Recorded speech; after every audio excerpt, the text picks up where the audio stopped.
इन्ट्रेस्टको second question गर्दैछौँ र हामीलाई यो इन्फर्मेसनहरू क्वेसन हामी यहाँ देख्न सक्छौँ दिएको छ र दुईवटा क्वेसन चाहिँ हामीलाई सल्भ गर्न भनेको छ। इक्जाममा म्याक्सिमम यो क्वेसनहरू पनि आएको छ। इन्फ्लेसन रेट हामीलाई दिएको छ, हामी हेर्न सक्छौँ सोलुसन गिभन भनेर हामी लेख्न सक्छौँ। पहिलो वर्षको इन्फ्लेसन रेट जसलाई हामी I1 भनेर डिनोट गर्छौँ।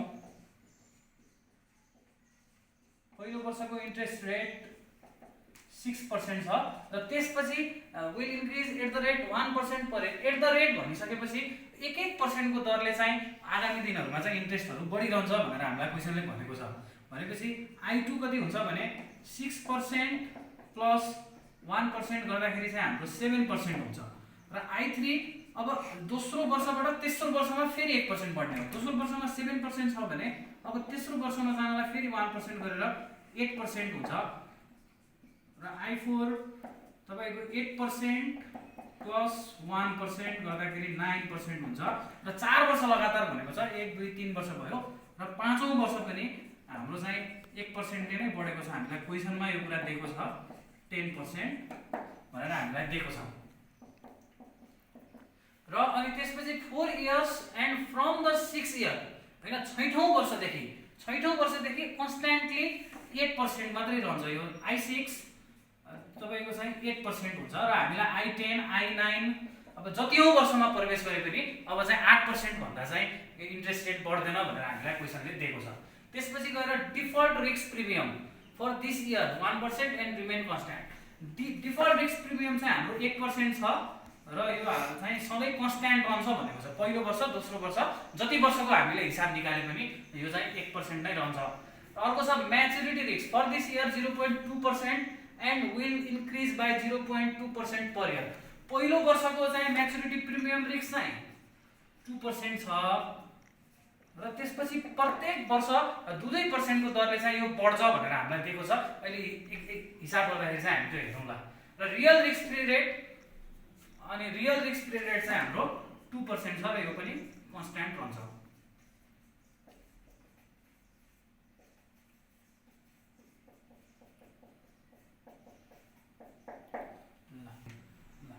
रियल रिस्क फ्री रेट छ। अब हामी क्वेसन नम्बर ए मा प्रवेश गरेका छौं र ए मा हामीलाई के निकाल्नु भनेको छ भने average inflation rate on year 1 2 3 4 5 र 10 10 वर्षको चाहिँ हामीलाई एभरेज इन्फ्लेसन रेट निकाल्नु भनेको छ हैन। इन्फ्लेसन प्रिमियम निकाल्नु भनेको छ। प्रिमियम हामी 10 वर्षको चाहिँ लेख्छौं।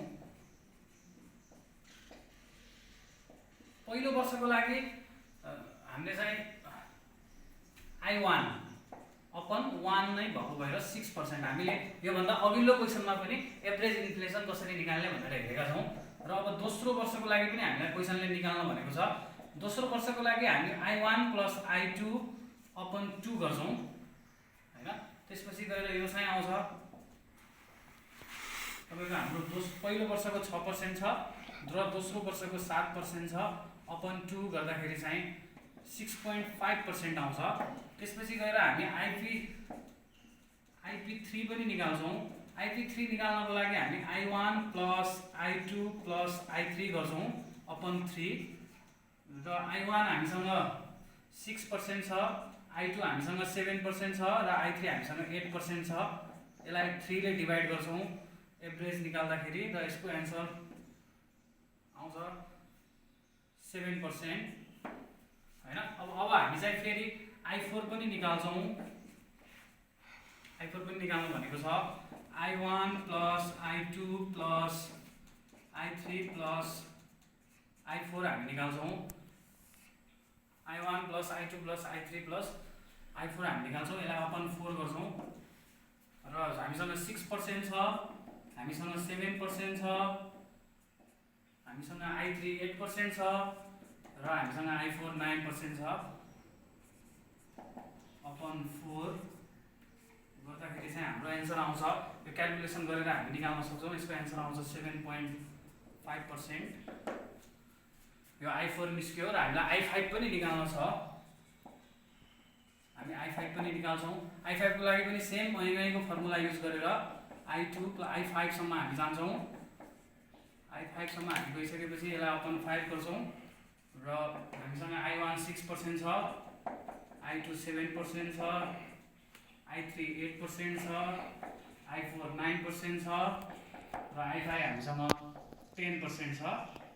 यसलाई हामीले 5 ले डिभाइड गर्छौँ र यो सबै डिभाइड गरेर अपन 5 गर्दाखेरि चाहिँ 8% आउँछ है। र यसै गरी लास्टमा हामीले फेरि I10 पनि निकाल्छौँ। I10 निकाल्नको लागि हामीसँग यो अलिकति फरक छ, यो हेर्नु होला। I2 plus I3 plus I4 plus I5 सम्म हामीसँग डाटा छ हैन। तर हामीलाई I10 निकाल्नु पर्यो। हामी यसरी I10 सम्म गएर डिभाइड बाइ 10 गर्थ्यौँ। तर यहाँ के गर्छौँ भने हामीलाई एउटा कुरा के बताएको छ भने 8% हामीसँग चाहिँ रहन्छ।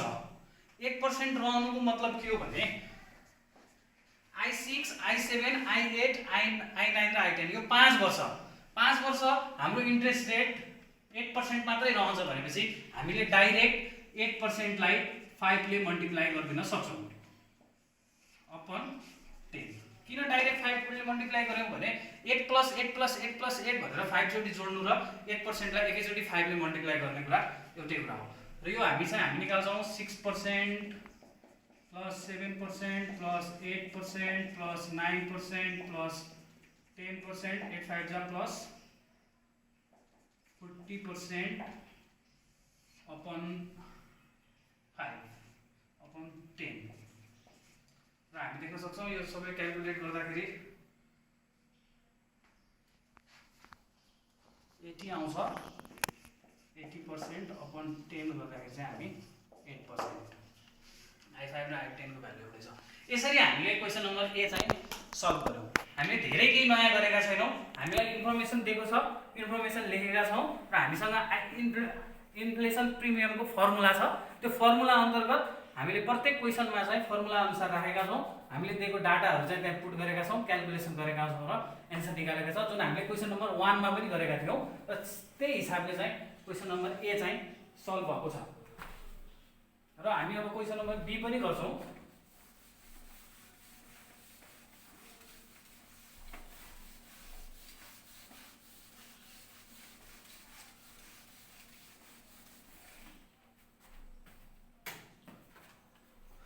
बी नम्बरमा हामीलाई मार्केट इन्ट्रेस्ट रेट, हामी मार्केट इन्ट्रेस्ट रेट निकाल्नु भनेको छ माथिको यही पिरियडको एबोभ पिरियड भनेर यही पिरियडको मार्केट इन्ट्रेस्ट रेट निकाल्नु पर्यो। Calculation of market interest rate यो धेरैको निकाल्ने भएको भएर यो टेबलबाट गर्दाखेरि चाहिँ यो सजिलो हुन्छ। सो हामी टेबल बनाउँछौँ। हामीलाई के थाहा छ भने we know that market interest rate को फर्मुला चाहिँ हामीले अघि नै क्वेशन नम्बर 1 मा पनि लेखेका थियौं। K asterisk plus inflation premium plus MRP plus LRP plus DRP. यो फर्मुला हामीले चाहिँ युज गरेर हामीले चाहिँ इन्ट्रेस्ट रेट निकाल्ने हो। अब त्यसको लागि यो फर्मुला युज गर्नको लागि हामी एक चोटी दुई चोटी 6 चोटी यही फर्मुला फेरि युज गरेर 6वटा ठाउँमा गर्नु भन्दा टेबल बनाएर एकैचोटी गर्यो भने त्यो चाहिँ सजिलो हुन्छ भनेर हामी टेबलको माध्यमबाट जाँदै छौं। अब हामीलाई इयर हामीले यो वर्ष लेख्छौं र अब हामीलाई चाहिँ इन्ट्रेस्ट निकाल्नको लागि हामीलाई के चाहियो? सबभन्दा पहिला रियल इन्ट्रेस्ट रेट चाहियो। हामी रियल इन्ट्रेस्ट रेट, त्यसपछि हामीलाई इन्फ्लेसन प्रिमियम चाहियो, त्यसपछि हामीलाई एमआरपी चाहियो, त्यसपछि हामीलाई एलआरपी चाहियो र त्यसपछि हामीलाई डीआरपी चाहियो। यो सबै निकालिसकेपछि लास्टमा बल्ल हाम्रो इन्ट्रेस्ट के हो हामीले पत्ता लगाउँछौं। यो फर्मुला यहाँ पनि तपाईहरुले लेख्न सक्नुहुन्छ टेबलमा पनि।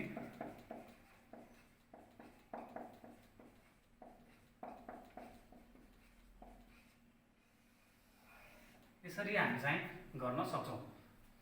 र अब हामी पहिलो वर्ष, दोस्रो वर्ष, तेस्रो वर्ष, चौथो वर्ष, पाँचौं वर्ष र 10औं वर्षको हामी निकाल्न जाँदै छौं।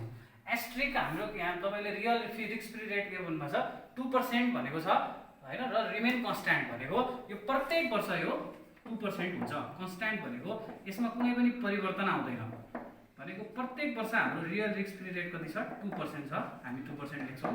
र आइपी हामीले फरक फरक निकालेका छौँ। अघि नै क्वेसन गर्दाखेरि हामीले आइपी 1 चाहिँ हामीले छुट्टै निकालेका छौँ, 6% निकालेका छौँ। अघि नै त्यो सल्भ ए नम्बरमै हामीले सबै सल्भ गरेका छौँ, तपाईँहरूले त्यो रिभ्यू गरेर हेर्न सक्नुहुन्छ। अर्को हामीले 6.5 निकालेका छौँ, 7 निकालेका छौँ, 7.5 निकालेका छौँ, 8% निकालेका छौँ र लास्टको पनि हामीले 8% नै निकालेका छौँ। यो अघि नै क्वेसन नम्बर एबाट सल्भ गरेर आएको डाटा हो, कहाँबाट आयो भनेर नजिक होला।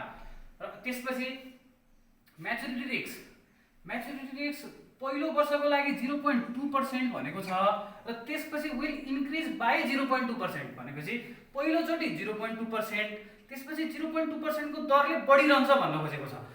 पहिलो वर्ष 0.2 भयो भने दोस्रो वर्ष 0.4 हुने भयो, फेरि 0.2 इन्क्रिज हुने भयो। त्यसपछि दोस्रो वर्ष 0.4 भनेपछि तेस्रो वर्ष 0.2 मा फेरि 0.2 थपिने होइन, दोस्रो वर्षको 0.4 मा फेरि 0.2 थपेर त्यो 0.6 हुने हो। त्यसैगरी अर्को वर्ष 0.8 र अर्को वर्ष 1। र अब 10 इयर्समा जाँदाखेरि यो त 6 होइन, 6 भएको भए 1.2 हुन्थ्यो। 10 हुँदाखेरि चाहिँ 1.2, 1.4, 1.6, 1.8 र 2। हामी डाइरेक्ट कति हुन्छ? 2 हुन्छ। किन भन्दा हामी 6, 7, 8, 9 को डाटा हामीलाई निकाल्नु परेको छैन त्यो 0.2% ले पर्दाखेरि। र अब हामीलाई एलआरपी लिक्विडिटी रिस्क प्रिमियम हामीलाई दिएको छैन भन्नुको अर्थ कति हो? 0 हो। दिएको छैन भन्नुको मतलब 0 हो। र यसरी डिआरपी हैन, हामी अब डिआरपी निकाल्न सक्छौँ। डिफल्ट रिस्क प्रिमियम 1% छ र यो कन्स्ट्यान्ट रहन्छ भनेको छ। कन्स्ट्यान्ट रहन्छ भनेपछि यो सबै कुरा कन्स्ट्यान्ट रहने भयो। ल अब हामीले बल्ल फर्मुलामा हामी के यो निकाल्दै छौँ। K asterisk, IP, MRP, LRP, DRP सबै जोडेको छ भनेपछि अब हामी पहिलो वर्षको निकाल्दाखेरि 2% प्लस 6% यो आइपी हामी जोड्यौँ। त्यसपछि एमआरपी 0.2% जोड्यौँ, एलआरपी छैन 0, यो जोडे पनि भयो नजोडे पनि भयो, र डिआरपी 1% गर्दाखेरि चाहिँ हामी 9.2% हाम्रो पहिलो वर्षको एल्डिङ रहेछ, पहिलो वर्षको इन्ट्रेस्ट रेट अफ रिटर्न रहेछ। यसै गरी दोस्रोमा rate of interest real rate same छ, आइपी हाम्रो 6.5 छ, एमआरपी 0.4 छ र यो कन्स्ट्यान्ट छ। यसको हामीले जोड्दाखेरि कति निस्किन्छ भने 9.9% हामीले यसको निस्किन्छ। र अब थर्ड इयरको 2% प्लस 7% प्लस 0.6% प्लस 1%, यो हामीले जोड्दाखेरि 10.6% निस्किन्छ। र हामी फेरि अर्को पहिलो दोस्रो त्यसको अब हामी चौथो वर्षको 2% प्लस 7.5% प्लस 0.8% प्लस 1% गर्दाखेरि चाहिँ 10, 7, 8, 9, 10, 11.3% निस्किन्छ। यो क्यालकुलेटरमा हाल्न सक्नुहुन्छ। यसै गरी अब हामी फिफ्थ इयरको निकाल्दैछौँ। 2% प्लस 8% प्लस 1% प्लस 1%, यो हाम्रो 12% निस्किन्छ। र लास्ट इयरको 10th इयरको चाहिँ 2% प्लस 8% प्लस 2% प्लस 1% गर्दाखेरि चाहिँ तपाईँहरूको 13% निस्किन्छ। यसरी हामीले प्रत्येक वर्षको रेट अफ रिटर्न निकाल्न सक्छौँ र प्रत्येक वर्षको रेट अफ रिटर्न यसरी हामीले निकाल्न सकिन्छ। र यसलाई सल्भ गऱ्यौँ भने हाम्रो चाहिँ यो क्वेसन पनि कम्प्लिट हुन्छ। कति मिनट